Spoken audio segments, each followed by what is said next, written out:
Halo semua, jumpa lagi dengan Kak Milhan di Ruang Belajar. Kali ini kakak akan jelaskan tentang konsep dasar bilangan desimal.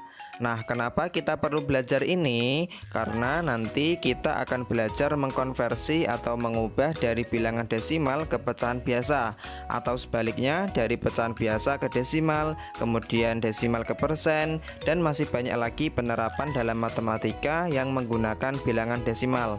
Maka dari itu penting banget untuk kita pahami tentang konsep dasar bilangan desimal ini. Oke, silahkan adik-adik semua siapkan alat tulisnya dan mari kita mulai.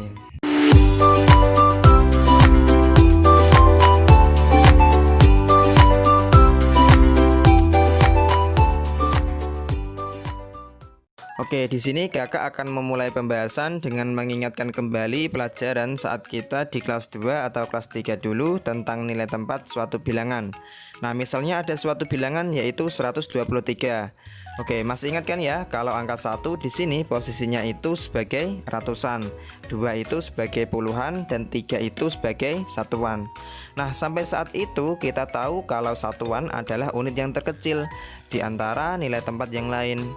Tapi setelah kita belajar pecahan, sebenarnya masih ada lagi unit yang lebih kecil dari satuan.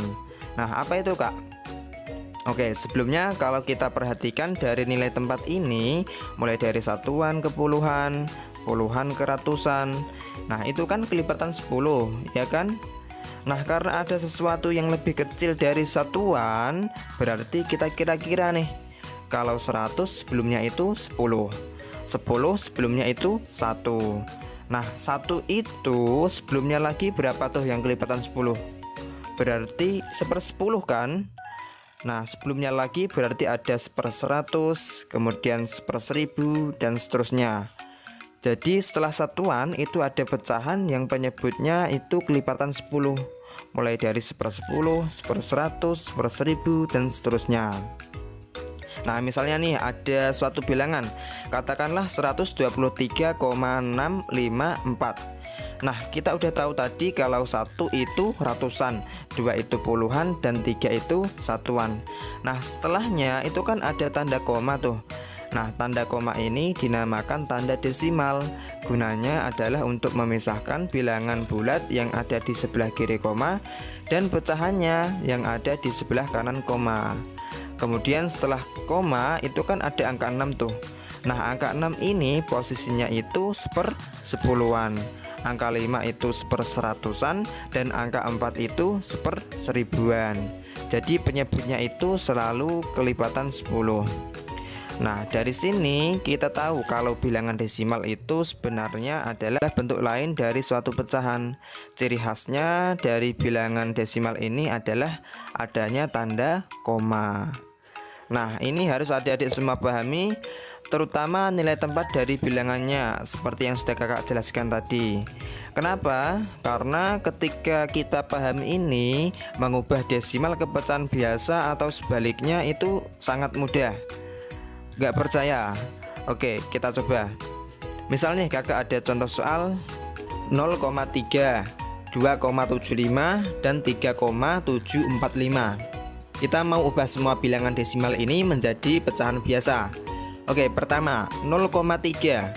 Kita lihat 0 posisinya itu sebagai satuan, 3 posisinya adalah 1/10-an.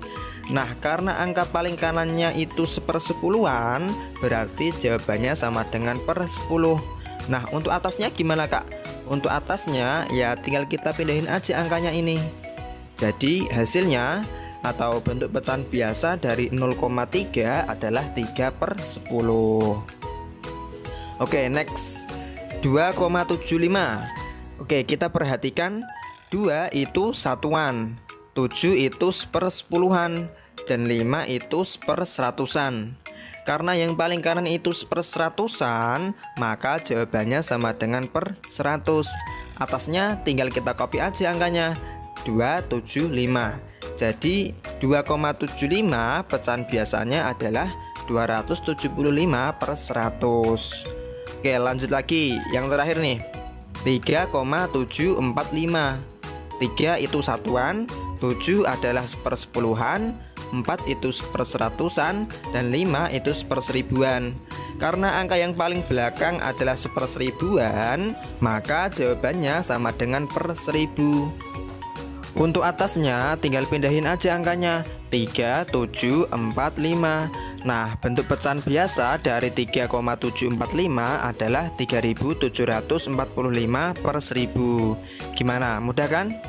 Atau gini, supaya adik-adik mudah ingat, kuncinya adalah kalau ada satu angka di belakang koma, maka jawabannya per 10. Kalau ada dua angka di belakang koma berarti per 100. Kalau tiga angka di belakang koma berarti per 1000. Tapi ingat ya, kalau bentuk pecahannya ini masih bisa disederhanakan dulu.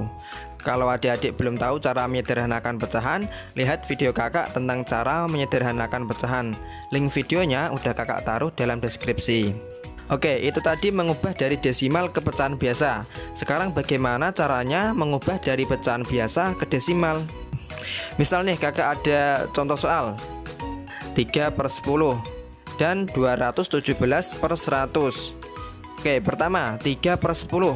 Kita lihat di sini penyebutnya itu kan per 10. Maka nanti jawabannya pasti ada satu angka di belakang koma. Oke, biar jelas kita tulis dulu polanya, koma, titik-titik. Nah, titik-titik ini kita tuliskan angka pembilangnya, yaitu 3.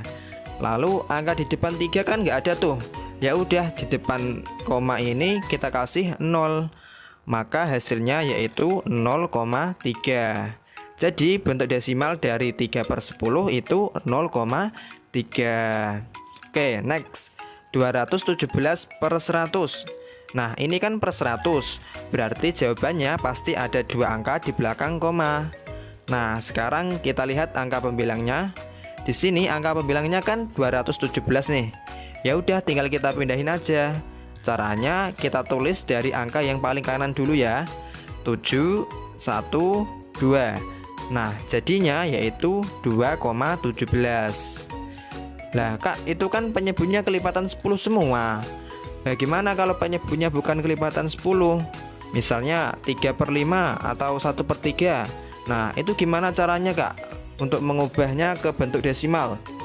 Nah, kalau bentuknya kayak gitu, caranya bisa dengan pembagian bersusun atau porogabit.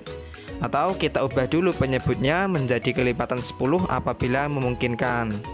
Nah, untuk pembahasan lengkapnya, adik-adik bisa tonton video kakak tentang cara mengubah pecahan biasa ke bentuk desimal. Linknya udah kakak taruh di dalam deskripsi video ini. Oke, sekian video kali ini, semoga bermanfaat. Jika kalian suka, silahkan klik like dan share ke teman-teman yang lain. Dan jangan lupa klik subscribe serta aktifkan juga lonceng notifikasinya, agar adik-adik semua mendapatkan pemberitahuan setiap kali ada video pembelajaran terbaru. Oke, kurang lebihnya kakak mohon maaf, dan sampai jumpa di video-video selanjutnya. Bye.